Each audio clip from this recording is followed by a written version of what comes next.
할렐루야. 우리 좌우에 계신 분을 서로 축복합시다. 하나님이 당신을 사랑하십니다. 오늘 하나님이 저 여러분을 사랑하시고 오늘도 예수님 안에서 좋은 일이 있습니다. 오늘 저는 여러분과 함께 마가복음 16장 14절에서 18절의 말씀에 근거해서 믿음으로 살라, 이런 제목으로 은혜의 말씀을 나누겠습니다. 성경에는 믿음이란 단어가 참 많이 나옵니다. 그것은 우리가 인생을 살아가면서 내 힘과 내 지혜와 내 수완과 내 능력으로 살아가는 것이 아니라 이 땅에 우리가 믿음으로 살기 때문에 그렇습니다. 하나님을 믿으라는 것입니다. 예수님을 믿으라는 것입니다. 성령을 믿으라는 것입니다. 하나님을 믿을 때 하나님 우리를 인도하시고 역사해 주시는 것입니다. 예수님의 제자들은 처음에는 예수님의 부활을 믿지 않았던 것 같습니다. 예수님께서 부활하신다고 그렇게 강조하셨음에도 불구하고 예수님의 제자들은 예수님이 부활하신다고 하신 말씀, 사흘 만에 살겠다는 말씀을 그들은 그냥 무슨 비유의 말씀이겠지, 무슨 상징적인 얘기겠지, 그런 식으로 생각했던 것 같아요. 3일째 되는 날, 예수님이 부활하시겠다는 날, 정말 예수님은 부활하셨고 부활하신 그 놀라운 역사를 여인들에게 보이셨습니다. 여인들이 가서 예수님 제자들을 얘기합니다. 여러분, 예수님이 정말 부활하셨어요. 예수님 하신 말씀대로 부활했습니다. 그런데 그들은 예수님이 부활했다는 말을 듣고도 야, 정말 부활했을까? 그런 믿음을, 그런 연약함을 가지고 있던 것을 성경은 말합니다. 오늘 예수님께서 부활하셔서 그들에게 평안을 주시고 오늘 본문의 말씀 마가복음 16장 14절로 18절에 세 가지 중요한 명령을 그들에게 하셨어요. 그것이 무엇일까요? 이 말씀을 통해서 우리에게 주는 진리의 말씀을 깨닫기를 원합니다. 첫 번째로 예수님의 부활을 믿으라는 것입니다. 오늘 14절 말씀을 우리 같이 읽어보죠. 그 후에 11제자가 음식 먹을 때에 예수께서 그들에게 나타나사 그들의 믿음 없는 것과 마음이 완악한 것을 꾸짖으시니 이는 자기가 살아난 것을 본 자들의 말을 믿지 아니함일러라. 11제자가 음식을 먹을 때 예수님께서 그들에게 나타나셨습니다. 그들의 믿음 없는 것과 마음이 완악한 것을 꾸짖었다 그랬어요. 예수님이 그 많고 많은 순간 가운데 왜 그들이 음식 먹을 때 주님이 나타나셨을까? 음식 먹을 때는 사람들이 다 모이니까 그렇습니다. 음식 먹을 때 모여입니다. 또 음식을 먹을 때 예수님이 뭐라 했어요? 너희가 밥을 먹고 음식을 먹을 때마다 떡을 먹고 너희가 음료수를 마실 때마다 나를 기억하라. 아마 그들이 모여서 떡을 떼면서 예수님께서 최후의 만찬에서 하신 말씀이 기억났을 겁니다. 야, 그래, 예수님이 돌아가시면서 이 떡을 먹을 때마다 예수님 기억하라 그랬지. 포도잔을 마시면서 그래, 예수님이 우리를 기억하라 그랬지. 그렇게 하고 계시는데 예수님이 그 자리에 나타나신 거예요. 나타나서 그들에게 뭐라고 말합니까? 그들의 믿음 없는 것과 마음이 완악한 것을 꾸짖었다는 것입니다. 왜 믿지 않느냐? 내가 그토록 믿으라 그랬는데 왜 믿지 않아요? 아니, 도대체 예수님의 부활이 뭘기래? 예수님 부활을 이렇게 강조하고 있습니까? 예수님 부활을 왜 믿어야 합니까? 예수님은 요한복음에 보면 나사로가 죽었을 때 죽은 지 나흘 만에 그의 집을 방문하셨어요. 그리고 그들에게 말씀하시기를 나는 부활이요 생명이라. 나를 믿는 자는 죽어도 살겠다. 그렇게 말씀했습니다. 예수님의 부활이 왜 중요하느냐? 예수님의 부활을 믿을 때에 죽은 자도 살아나기 때문에 그렇습니다. 우리의 인생의 연약함을 해결하는 해결의 열쇠가 바로 부활이에요. 예수님 우리에게 열쇠를 주셨는데 그게 바로 십자가와 부활이라는 열쇠를 주셨습니다. 예수의 십자가를 의지하고 예수의 부활을 믿고 믿음으로 나갈 때 죽은 자도 사는 역사가 나타납니다. 사업이 살아납니다. 가정이 살아납니다. 자녀가 살아납니다. 인생이 살아납니다. 육신의 병이 고침받고 하나님의 기적이 나타나게 되는 거예요. 여러분, 그래서 우리 늘 부활의 신앙을 가지고 살아야 돼요. 예수의 부활을 믿으면 예수의 부활은 오늘도 살립니다. 기적이 일어나는 것입니다. 예수의 부활은 우리가 예수님을 제대로 알게 해줍니다. 당시에 예수님을 사람들이 하나님의 아들로 고백하는 사람이 없었습니다. 누가복음 18장 18절에 어떤 관리가 물어 이르되 선한 선생님이여 내가 무엇을 하여야 영생을 얻으리까? 예수님 제자들조차도 주변의 사람들조차도 예수님에게는 랍비 중에 하나, 랍비는 선생이란 뜻이거든요. 그래서 어떤 부자 관원이 예수님께 와서 선한 선생님이여 내가 어떻게 영생을 얻겠습니까? 예수님을 그냥 선한 선생님 정도, 좋은 선생님, 착한 선생님 정도로 그들은 생각했습니다. 그런데 예수님 부활하고 난 다음에 도마는 부활하신 예수님 향해 고백하지요. 요한복음 20장 28절 말씀입니다. 도마가 대답하여 이르되 나의 주님이시요 나의 하나님이시니이다. 부활하신 예수님을 보고 나니까 그렇구나. 예수님은 그냥 선한 선생님 정도가 아니고 나의 주님이시고 나의 주인이시고 나의 하나님이셨구나. 할렐루야. 여러분, 예수님을 그냥 선한 선생님 정도로 우리가 믿으면 우리의 삶의 능력이 나타나지 않습니다. 그런데 예수님이 나의 주님이시고 주님이 나의 하나님이시고 나의 해결자가 되신 것을 믿을 때에 우리의 인생엔 변화가 다가오는 것입니다. 예수님의 부활은 우리에게 담대함을 갖고 믿게 하는 것입니다. 사도행전에 보면 당시의 제사장들은 예수님이 돌아가시고 승천한 이후에 베드로와 요한이 예수님의 부활을 전하는 것을 보고 예수를 전하지 못하도록 협박합니다. 사도행전 4장 18절로 20절 말씀입니다. 같이 읽어보죠. 그들을 불러 경고하여 도무지 예수의 이름으로 말하지도 말고 가르치지도 말라 하니 베드로와 요한이 대답하여 이르되 하나님 앞에서 너희의 말을 듣는 것이 하나님의 말씀을 듣는 것보다 옳은가 판단하라. 우리는 보고 들은 것을 말하지 아니할 수 없다 하니. 여러분, 이상한 일입니다. 베드로나 요한 같은 사람들은 사실 겁쟁이에요. 예수님이 잡혀가던 날 밤에 도망쳤던 사람들입니다. 그러니까 아마 제사장들은 베드로와 요한이 예수의 복음을 전하는 걸 듣고 그들을 데려다가 적당하게 협박을 하면 이 사람들이 덜덜 떨고 아이고 알겠습니다, 안 가르치겠습니다, 그렇게 할 줄 알았어요. 그런데 그들의 예수의 이름으로 말하지도 말고 가르치지도 말라고 경고를 했는데 베드로와 요한이 대답하여 이르되 하나님 앞에서 너희의 말을 듣는 것이 하나님의 말씀 듣는 것보다 옳은가 판단하라. 참, 이 무슨 얘기입니까? 이 사람들이 지금 정신이 나간 겁니까? 아니, 자기를 지금 죽일 수 있는 사람이 자기 앞에 있는 거예요. 예수님처럼 자기들을 십자가에 못 박을 수 있는 권세를 가진 사람이 자기 앞에 있는 거예요. 근데 그 사람 앞에서 뭐라고요? 하나님의 말씀을 듣는 게 너희 말 듣는 것보다 어떤 게 더 중요한지를 한번 생각해 보라, 그렇게 얘기하는 거예요. 우리는 보고 들은 것을 말하지 아니할 수 없다. 무엇이 사람들이 이렇게 담대하게 만들었습니까? 무엇이 사람들이 이렇게 겁이 없게 만들었습니까? 무엇이 사람들에게 이렇게 담대한 복음을 전할 수 있는 능력을 주었습니까? 그것은 예수 그리스도의 부활의 역사였습니다. 예수님 부활을 본 거예요. 예수님 부활을 그들이 깨달은 거예요. 예수의 부활의 예수님을 만난 거예요. 그 죽었다 살아나신 예수님을 보고 나니까 그들은 더 이상 무서운 게 없습니다. 야, 맞다. 예수님 우리 주님이시구나. 살아계신 하나님의 아들이 맞구나. 그러니 예수를 믿으면 오늘 우리는 천국 가는구나. 할렐루야. 놀라운 사실이 뭐예요? 예수님께서 부활하신 그 사실을 깨닫고 그들은 깨달은 게 뭐예요? 하나님의 은혜가 우리의 죄 사함을 받았구나. 예수님이 약속하신 대로 우리에게 성령을 보내주셨구나. 우리의 가난과 저주가 떠나고 우린 아브라함의 복을 받았구나. 우리의 모든 질병 우리는 고침받았구나. 영원한 천국이 우리 것이구나. 할렐루야. 그들은 마음속에 영혼이 잘되고 범사가 잘되고 강건한 하나님의 놀라운 축복을 받게 된 것입니다. 그들의 삶 속에 하나님 놀라운 역사를 그들이 깨닫게 된 거예요. 그러니 이제는 뭐 겁날 게 없어요. 죽여라 죽여. 응? 나를 죽인다고? 죽이면 뭐 죽지, 천국까지 뭐. 할렐루야. 오늘 저 여러분의 삶 속에 이런 놀라운 은혜가 있기를 주님의 이름으로 축복합니다. 우리의 삶 속에 어떤 연약함이 있든지 예수의 부활을 의지하고 믿음으로 승리하는 여러분 되기를 주님의 이름으로 축복합니다. 두 번째로 예수님의 복음을 온 천하에 전하라는 것입니다. 오늘 15절 16절 말씀이 이렇게 말씀하지요. 같이 읽어보죠. 또 이르시되 너희는 온 천하에 다니며 만민에게 복음을 전파하라. 믿고 침례를 받는 사람은 구원을 얻을 것이요 믿지 않는 사람은 정죄를 받으리라. 오늘 예수님께서 두 번째로 그들에게 말한 중요한 이야기는 너희들이 예수의 부활을 믿을 뿐만 아니라 너희는 나가서 온 천하에 다니면서 복음을 전하라는 것입니다. 여러분, 복음을 전하라고 그랬는데 이 복음이 도대체 뭡니까? 복음이란 헬라어로 유앙겔리온이란 말입니다. 이 유앙겔리온이라는 말은 굿뉴스, 좋은 소식, 기쁜 소식, 그런 의미를 담고 있습니다.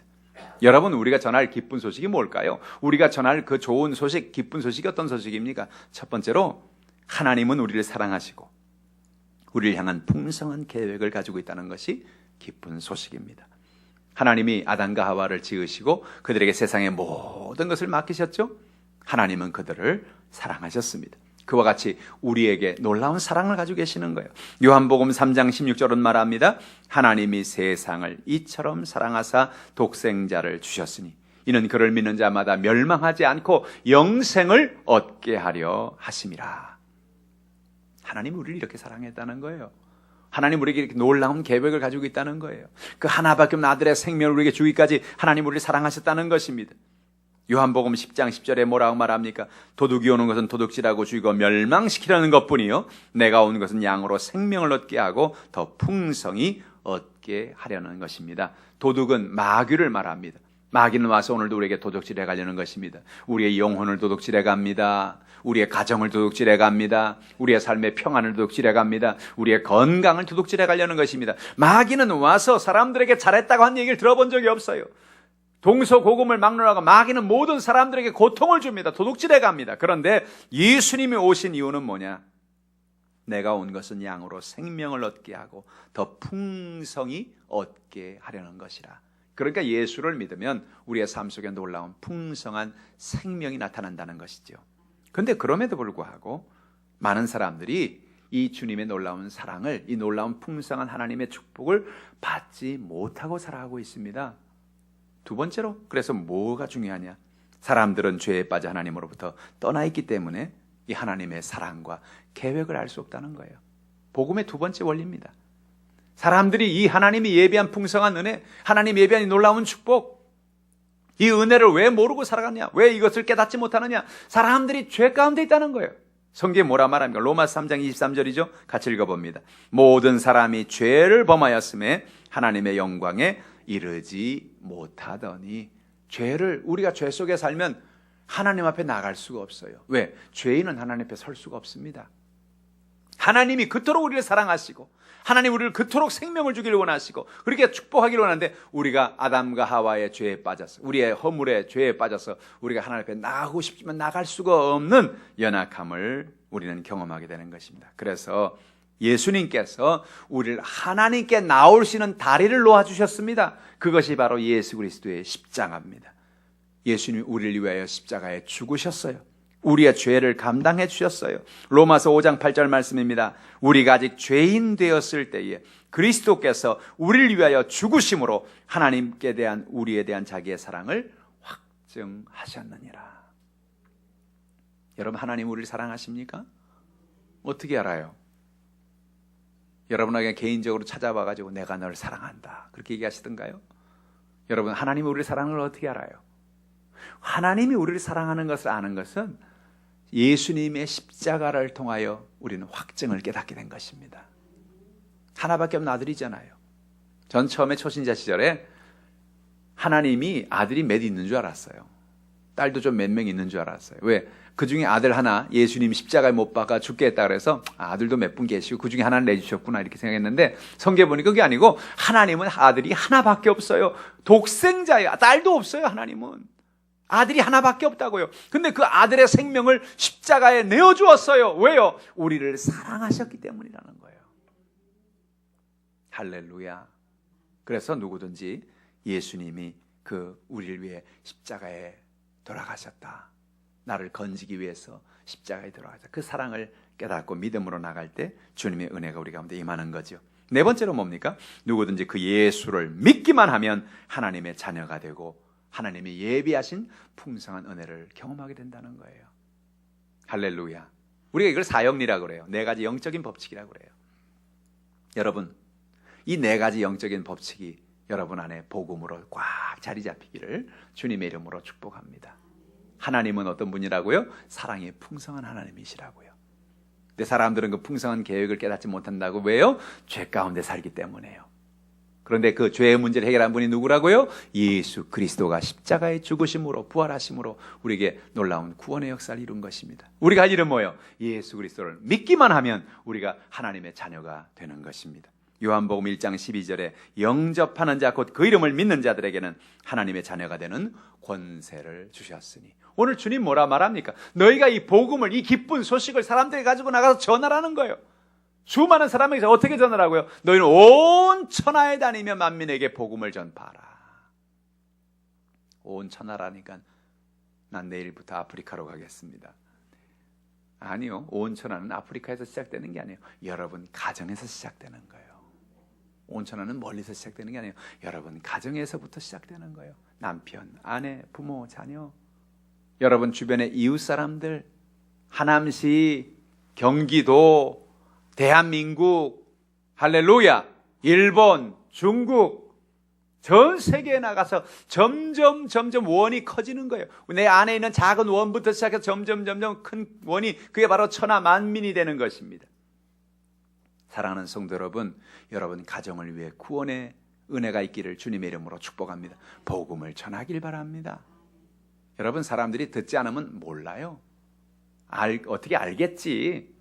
그냥 알아서 예수 믿겠지. 천만의 말씀. 제가 일본에서 복음을 전하면서 정말 가장 어려웠던 그런 걸림돌은 일본이 가지고 있는 문화였습니다. 일본은 어떤 문화가 있느냐? 메이와쿠라는 문화가 있어요. 메이와쿠가 뭐냐면 사람들에게 폐를 끼치지 않는 문화입니다. 요즘에는 젊은 사람들이 그런 게 많이 좀 희미해졌습니다만 옛날만 해도 일본 사람들에게는 다른 사람에게 폐를 끼치는 것은 수치스러운 일이라고 생각했습니다.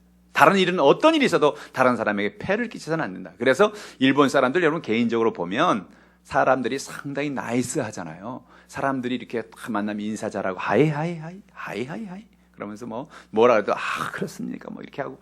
그게 왜 그러냐면 다른 사람에게 폐를 끼치지 않겠다는 거예요. 근데 이게 왜 문제냐면 폐를 끼치지 않기 위해서 전도도 안 합니다. 왜? 전도하려면 사람들에게 폐를 끼쳐야 되잖아요. 잠깐 서서 잠깐 제가 복음을 전하겠다. 이러려면 폐를 끼쳐야 되잖아요. 왜 가만히 있는 사람 왜 폐를 끼치냔 말이에요. 그러니까 어떤 사람은 집에 가서도 절대 전도 안 합니다.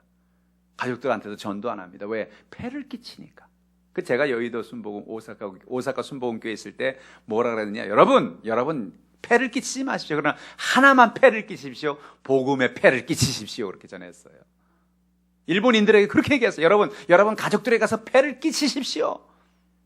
정말 웃기는 얘기죠. 일본 문화 자체가 폐를 끼치지 말라는 문화인데, 근데 폐를 끼치라고 가르쳤어.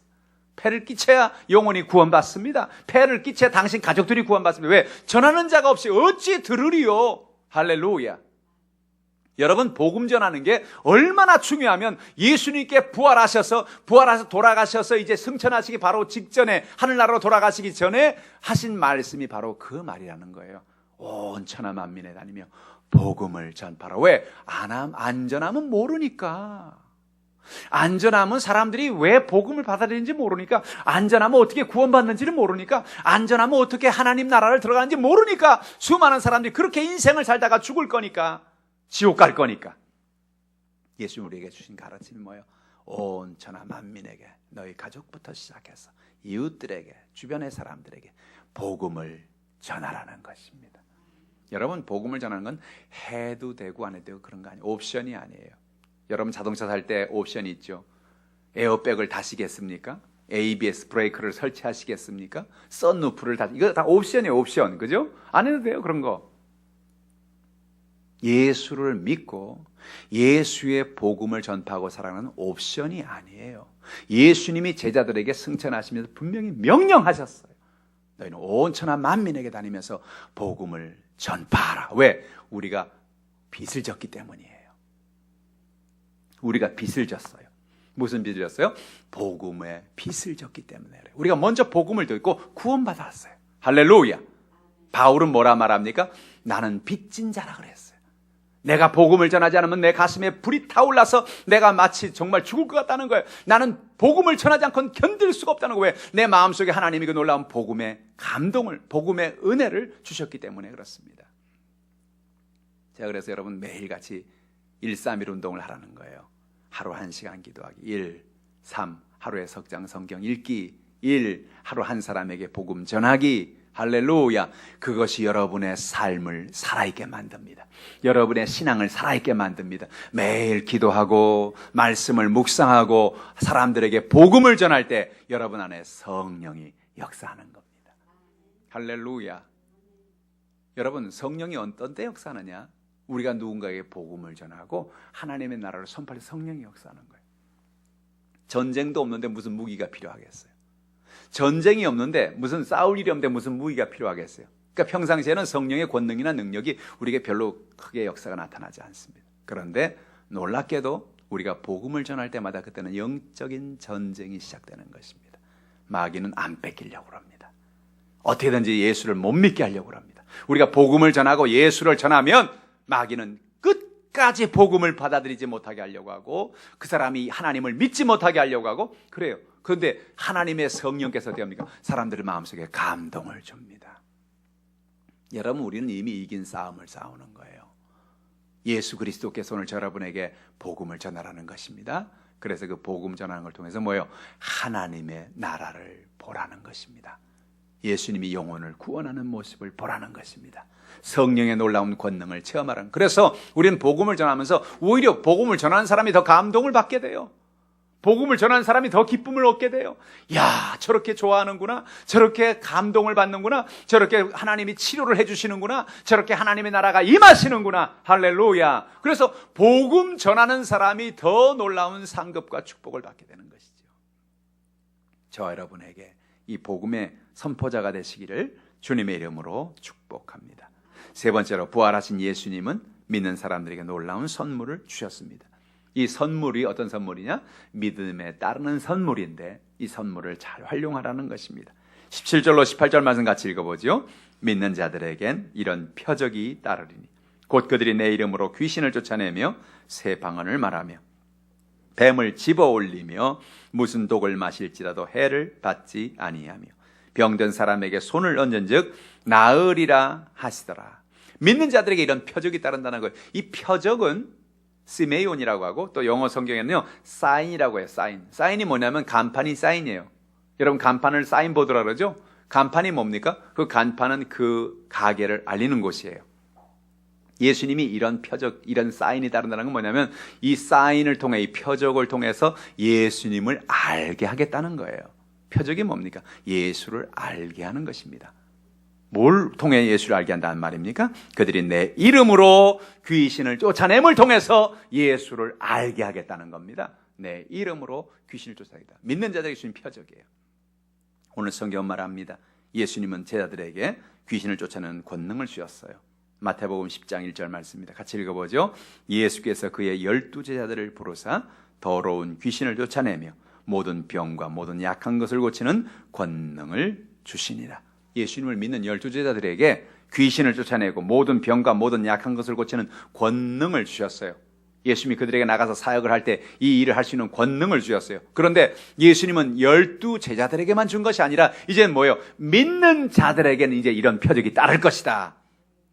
그 표적을 통해서 예수를 알게 될 것이다. 그런 얘기예요. 할렐루야. 뭐예요? 예수의 이름으로 귀신이 떠나간다. 오늘 여러분의 삶에 여러분 눈에 안 보이지만 얼마나 귀신이 많이 역사하는지 몰라요. 여러분의 가정에, 여러분의 자녀에, 여러분의 인생에, 여러분 삶 속에 자꾸 안 되게 만들어요. 자꾸 넘어지게 만들어요. 자꾸 병들게 만들어요. 자꾸 연약하게 만들어요. 우리의 삶에 악하게 역사하는 것입니다. 귀신은 사람 안에 들어가서 역사합니다. 그것은 귀신이 사로잡히게 하는 것입니다. 그것뿐만이 아니에요. 귀신은 사람들 주변에 와서 사람들에게 악한 영향력을 행사하는 것입니다. 그래서 사람 안에 들어가서 역사하든지 사람 주변에 와서 역사하든지 늘 귀신은 와서 우리에게 연약함을 주고 문제를 주는 것입니다. 만약에 그렇지 않다면 예수님이 이 말을 할 이유가 없죠. 그러나 예수님 말합니다. 너희가 내 이름으로 귀신을 쫓아내라. 나를 믿으면 이런 표적이 따른다. 이 표적을 통해서 내가 너에게 이 놀라운 능력을 준 걸 너희가 알게 된다. 할렐루야. 그래서 날마다 우리는 여러분 귀신을 쫓아내야 되는 것입니다. 여러분 가정에서 귀신을 쫓아내십시오. 갑자기 가만히 있는데 아무것도 없는데 갑자기 마음이 슬퍼지고 마음이 우울해지고 내 인생이 이게 뭐예요? 귀신이 와서 장난을 치는 거지. 갑자기 왜 우울해집니까? 갑자기 마음이 쫙 가라앉으면서 완전히 자존감이 땅바닥을 칩니다. 야, 내가 뭘 할 수 있나? 내가 도대체 뭔가, 나는 뭔가, 내 친구들은 다 뭐 어떠고 저쩌고, 동창회만 나가면 어쩌고 저쩌고, 나는 뭔가 이게. 자기 스스로가 완전히 뭐예요? 귀신이 와서, 야, 너는 아무것도 아니야. 너는 바보야. 너는 멍청이야. 네가 뭘 할 수 있다고 그래. 마귀는 와서 우리 마음속에, 귀신은 와서 우리 마음속에 이런 마음을 주는 것입니다. 예수 이름으로 귀신을 내쫓아야 되는 것입니다. 별것 아닌데 말 한마디가 사람의 마음을 확 가라앉게 만듭니다. 남편이 아내에게 한마디 한 말, 아내가 남편에게 한마디 한 말, 별 생각 없이 한마디 한 말인 것이 그 말을 통하여서 마음이 가라앉고 해서 뭡니까? 그 말을 통하여 귀신이 장난을 치는 것입니다. 귀신을 내쫓기를 주님의 이름으로 축복합니다. 여러분 가정에서 귀신을 내쫓으십시오. 예수의 이름으로 귀신을 내쫓으라고 주님이 믿는 자에게 주신 표적을 주신 것입니다. 또한 예수 믿을 때 새 방언을 주시겠다고 말씀하셨어요. 오늘 믿는 자들에게 새 방언을 주시겠다. 새 방언을 준 게 아니 무슨 얘기예요? 새 방언, 방언이란 말은 언어죠. 언어. 방언은 언어입니다. 그런데 예수님은 예수를 믿는 제자들에게 방언을 주셨어요. 방언은 두 가지가 있습니다. 하나는 외국어로서의 방언, 다른 나라의 말 방언. 두 번째는 기도의 언어로서의 방언. 사람들은 그냥 방언이라면 기도의 언어로만 알고 있는데 그렇지 않아요.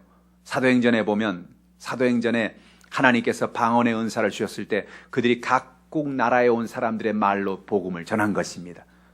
메데, 밤빌리아, 버가, 메소포타미아 각 동네에서 온 사람들에게 그들에게 복음을 전합니다. 근데 다른 나라 사람들은 그 말을 알아듣지 못하니까 야, 저 사람들이 세술에 취했는가 보다. 왜 저렇게 못 알아듣는 말을 저렇게 얘기하냐. 못 알아듣는 말이 바로 방언인 것입니다. 새 방언을 주신 거예요. 할렐루야. 그런데 성경에 보니까 이렇게 다른 나라 말 외국어로의 방언은 그렇게 자주 있는 사건은 아니었던 것 같아요. 그 이후의 방언은 하나님 앞에 주시는 기도의 언어 혹은 우리 주신 하나님의 메시지로 다가오는 것입니다. 방언이 방언 통역을 따르면 그것은 예언이 되는 것입니다. 우리가 하나님이 주시는 말씀을 때로 방언을 하면서 알지 못하죠. 어떤 사람들은 초대교회에 방언으로 설교를 하는 사람들이 있었어요. 고린도서에 그것이 나옵니다. 사람들 앞에 서서 막 방언을 해댑니다. 그러니까 사람들이 옆에서 뭔 말인지 알아들을 수가 없습니다. 그래서 성경에 바울이 뭐래요? 너희가 만약에 사람들 앞에 공중 앞에 방언을 하려거든 차서를 두어서 하고 통역을 반드시 해라. 그래서 방언 통역의 은사가 필요한 것입니다. 할렐루야. 그건 언어로서의 방언을 말해요. 그러나 또한 기도의 언어로서의 방언이 있습니다. 기도는 뭡니까? 하나님과 우리의 영이 대화하는 것입니다. 우린 방언하면서도 무슨 말을 하는지 몰라요. 라칸마카 시슬렘메카라스카라바카리아. 방언이 이게 뭔 말인지, 이게 뭔 뜻인지. 어떤 사람은 방언을 착각하고 있어요. 내가 어떤 생각을 하고 말하면 그게 방언으로 기도하는 줄 알고 있어요. 내가 어떤 생각을 하면서 그냥 방언하면 이게 그거겠지. 천만의 말씀. 그건 내 생각으로 내가 그냥 기도하는 거지. 내 입으로 방언하는 것과 내가 생각하는 게 똑같지 않아요. 내가 방언하는 것은 나의 영만이 아는 것입니다. 하나님만이 아시는 거예요. 할렐루야. 그래서 우리가 때로 방언을 하면 마음의 열매를 맺지 못한다는 건 뭐예요? 뭔 기도를 했는지 모르니까. 그래서 아는 말로도 기도하고 방언으로도 기도하라는 이유가 바로 그것이에요. 할렐루야. 방언으로 기도할 때 하나님의 놀라운 역사가 우리 가운데 임하게 되는 것입니다. 우리 안에 내가 모르는 그 문제를 우리 안에는 영이 기도하게 되는 거예요. 내 마음에는 깊은 연약함, 내 마음에는 간구, 내 마음에는 답답한 문제, 우리 마음에 저변에 깔리는 잠재식 속에는 상한 마음, 이 모든 것을 방언으로 성령이 하나님과 교제하는 것입니다. 할렐루야. 방언하는 여러분 되길 바랍니다. 방언할 필요가 없으면 왜 주님이 방언하라 그랬겠어요? 방언할 필요가 없으면 믿는 자들에게 왜 이런 표적이 따른다고 하고 방언을 준다고 그랬겠어요? 할렐루야. 어떤 사람은 그렇게 말해요. 방언 필요 없어요. 그거 뭐 구약 시대나 신약 시대나 초대 교회 시대 때나 필요한 건 지금 방언이 왜 필요합니까? 천만의 말씀. 방언은 오늘 여러분에게 필요합니다. 왜? 방언 우리에게 오랜 시간 주님과 교제할 수 있는 은혜를 주시는 거예요. 우리가 아는 말로 기도하면 몇십 분이면 여러분 아는 말로 기도하면 다 떨어져요. 뭘 기도할지 몰라요. 그러나 방언은 우리에게 계속 하나님과 교제하게 만드는 것입니다. 나는 몰라요. 내가 무슨 기도를 하는지. 그러나 내 영이 하나님의 영과 교제하고 있는 것입니다. 내 영이 하나님의 은혜 가운데 성령의 역사를 경험하게 하는 것입니다. 할렐루야.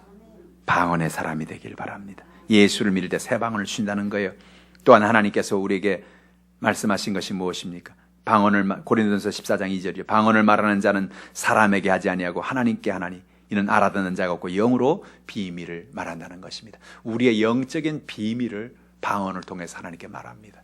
우리 마음속에 있는 상한 마음을 주님 앞에 고백하고 하나님을 만나는 역사가 임하는 것입니다. 뿐만 아니라 주님이 우리에게 주신 믿음에 따른 표적이 무엇입니까? 예수를 믿을 때 뱀을 집어 올리고 무슨 독을 마실지라도 해를 받지 않는다는 것입니다. 뱀을 집어 올린다는 게 뭐예요? 뱀은 사탄을 의미하는 것입니다. 아담과 하와가 에덴 동산에서 뱀에 의해서 그들은 꼬임에 빠졌지요. 그리고 그들은 범죄하게 된 것입니다. 오늘도 마귀는 와서 사람들에게 뱀처럼 다가와서 사람들에게 유혹을 하는 것입니다. 하나님을 믿기보다는 세상을 의지하라. 세상을 바라봐라. 마귀는 와서 오늘 우리에게 뱀으로 역사합니다. 그러나 여러분, 오늘 예수를 믿는 사람에게 뱀을 짚는 역사가 나타나는 것입니다. 어떤 독을 마실 해를 받지 않습니다. 독은 무엇입니까? 마귀가 우리의 마음에 부어주는 수많은 말들인 것입니다. 독은 어디서 다가오냐? 말로 다가옵니다. 마귀는 와서 남편을 통해서 우리에게 말합니다. 아내를 통해서 말합니다. 친구들을 통해서 말합니다. 가족들을 통해서 말합니다. 이 바보야, 이 멍청아. 어린 시절에 아버지가 이 바보야, 네가 뭘 할 수 있어? 그 말 한마디 들은 것이 일평생 가는 것입니다. 마음에 독이 다가와서 어떤 일을 하려고 하면 너는 바보다, 너는 멍청이다. 엄마가 야, 이 멍청아, 나가 죽어라. 그 말 한마디가 마음속에 늘 상처가 돼서 그게 마음에 독을 내는 겁니다. 근데 놀라운 사실이 뭐예요? 예수를 믿으면 믿는 자들에게 무슨 독을 마실지라도 해를 받지 않습니다. 예수님의 그 복음의 은혜가 우리 마음에 하나님의 은혜로 다가오는 거예요. 그래서 우리 마음속에 주님 뭐라 말하면 우리 마음속에 너는 멍청해, 너는 바보야, 너는 끝났어. 그렇게 독은 우리에게 말하지만 하나님은 뭐라 말합니까? 너는 멍청이가 아니야.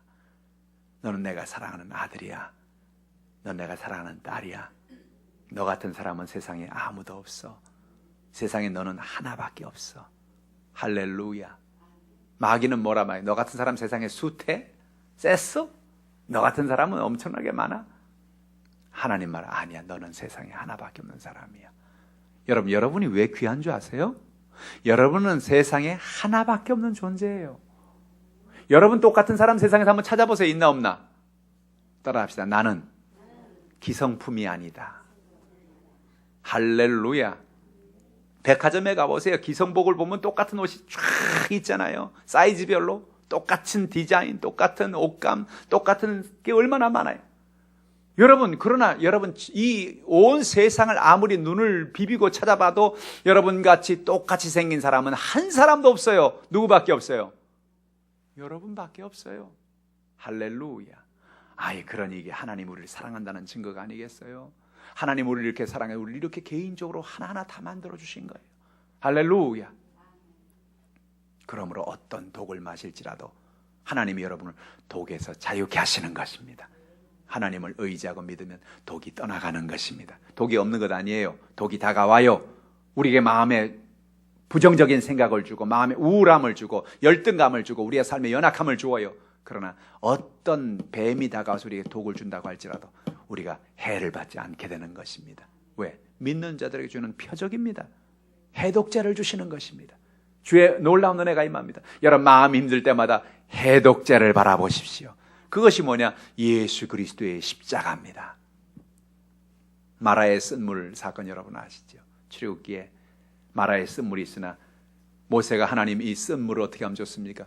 그 연못의 옆에 있는 나뭇가지를 꺾어서 그 쓴물에 던져라. 물이 달아질 것이다. 쓴물에 나뭇가지를 던져서 나뭇가지가 뭡니까? 예수 그리스도의 십자가를 상징적으로 보여주는 것입니다. 하나님의 은혜를 보여주는 것입니다. 하나님은 우리가 쓴 물 같은 마라와 같은 인생의 고통이 있어도 그 쓴 독을 해결하시는 하나님이시다. 할렐루야. 오늘 그러므로 여러분 삶에 어떤 연약함과 어떤 문제가 있든지 예수님 앞에 믿음으로 나오면 오늘 예수님이 여러분의 문제를 해결해 주는 것입니다. 여러분은 잘 될 수밖에 없어요. 여러분에겐 복 받을 수밖에 없어요. 하나님은 오늘 우리에게 마침내 복을 주려 하심이었더라. 이스라엘 백성들이 광야를 지나고 고통을 지나고 연약함을 지납니다. 그러나 신명기 8장에 뭐래요? 하나님이 저들이 이 고난을 통과하고 난 다음에 마침내 복을 주려 하심이었더라. 하나님의 끝까지의 계획은 복을 주는 거예요. 잘 되게 하시는 거예요. 인생에 문제가 있고 삶에 연약함이 있어도 질병이 다가와도 하나님을 바라보고 하나님을 의지하기를 바라봅니다. 오늘 베드로전서 5장 8절에 근신하라 깨어라 너희 대적마귀가 우는 사자같이 두루다니며 삼킬 자를 찾는다 그랬어요. 오늘 예수를 믿음으로 마귀를 이기는 여러분 되기를 축원합니다. 예수를 믿을 때 병든 사람에게 손을 얹으면 낫는다는 것입니다. 참 놀라운 일이에요. 너희가 믿는 자가 병든 자에게 손을 얹으면 나으리라. 아니 이게 무슨 얘기입니까? 아니 우리 손에 무슨 능력이 있습니까? 우리 손에 무슨 특별한 권세가 있습니까? 아니에요. 믿는다는 것으로 손을 얹을 때 그 손 위에 예수님 손을 얹어주시는 것입니다. 그 근거가 무엇입니까? 베드로전서 2장 24절입니다. 같이 읽어보죠.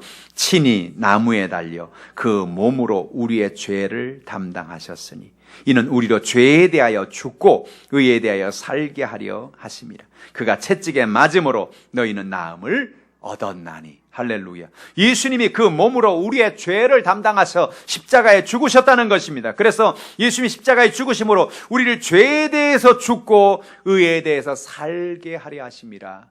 우리가 죄에 대해서 아직도 살아있으면 병이 우리를 왕노릇할 수밖에 없는 것입니다.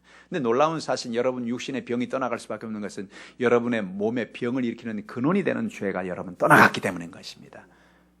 여러분 아무리 우리가 몸에 약을 써도요, 몸에 병균이 근원이 남아있으면 그 병균은 계속해서 병을 만드는 거예요. 병의 근원인 죄, 우리의 모든 연약함의 근원인 죄가 떠나가 버렸단 말입니다. 죄에 대하여 죽었습니다. 죄에 대해 죽었으니 죄가 더 이상 우리 안에서 역사할 수가 없죠. 죄는 죽어버렸어요. 우리 안에 죄가 더 이상 역사할 수가 없어요. 우리는 의에 대해 살게 만들어줘. 그뿐만이 아닙니다. 예수님의 채찍에 맞음으로 너희는 나음을 받았다고 성경은 말하는 것입니다. 예수님이 채찍에 왜 맞았느냐? 39대 채찍에 맞은 우리를 낫게 하려고 맞았다는 거예요. 저가 채찍에 맞음으로 너희가 나음을 받았느니라. 그럼 여러분 어떤 질병이 있든지 질병으로 우리가 고통당할 이유가 이제는 없다는 거예요. 담대하게 예수님께 맡기시길 바랍니다. 예수님 채찍에 맞음으로 나는 나았습니다. 내 암이 떠나갔습니다. 내 중풍이 사라졌습니다. 내 모든 연약함이 고침받았습니다. 나는 새로운 사람이 되었습니다. 할렐루야. 오늘 이와 같은 은혜 속에서 믿음으로 승리하는 여러분 되기를 주님의 이름으로 축복합니다. 예수님은 부활을 통해서 우리에게 세 가지 중요한 믿음을 얘기합니다. 첫째로 예수의 부활을 믿으라는 것입니다. 할렐루야. 두 번째로는 복음을 믿으라는 것입니다. 복음을 전하라는 것입니다. 세 번째로는 오늘 우리에게 주신 믿음의 표적을 믿으라는 것입니다. 표적을 사용하라는 것입니다. 오늘 여러분의 삶 속에 이와 같은 예수 그리스도의 십자가에 주신 놀라운 선물, 예수 그리스도가 우리에게 주신 놀라운 은혜를 날마다 믿음으로 바라보고 승리해서 이 한 주간도 승리하는 여러분 되기를 축원합니다. 마귀에게 속지 마세요. 마귀는 너가 병 속에 있어야 된다. 너가 연약함 속에 있어야 된다. 문제 가운데 살아가야 된다. 고통 속에 살아. 마귀는 우리에게 오늘도 와서 말합니다. 그러나 주님 그렇게 말하잖아요. 너는 새 사람이다. 너는 새로운 피조물이다. 내가 너에게 놀라운 표적을 주었다. 이 표적을 통하여 나를 발견하라. 내가 너와 늘 떠나지 않고 함께 있겠다. 그 예수님을 의지하고 믿음으로 승리하는 여러분 되기를 축원합니다. 기도하겠습니다. 전능하신 아버지 하나님, 부활하신 예수님, 사망 권세를 깨뜨리시고 부활하셔서 오늘도 우리에게 놀라운 생명을 허락하셔서 감사합니다. 우리가 인생을 살아가면서 연약함과 허물과 수많은 어려움이 다가옵니다. 그러나 어떤 연약함과 어떤 허물이 다가와도 우리가 예수 그리스도를 바라보고 믿음으로 나갈 때 놀라운 생명의 역사를 베풀어 주심을 감사합니다. 예수님, 오늘도 연약함 가지 나왔습니다. 가정의 문제 가지 나왔습니다. 생활의 문제 가지 나왔습니다. 육신의 질병 가지 나왔습니다. 답답한 문제를 가지 나왔습니다. 어떠한 연약함이 되었든지 주님의 표적을 이 시간 보여주시옵소서. 예수의 이름으로 명하노니 가지각색의 문제가 떠나 갈지어다. 흑암의 원수마귀가 도말될지어다. 가정의 물질의 문제가 해결되고 자녀의 문제가 해결되고 육신의 병이 고침받고 하나님의 나라가 임할지어다. 예수님의 이름으로 축복하며 기도하옵나이다. 아멘.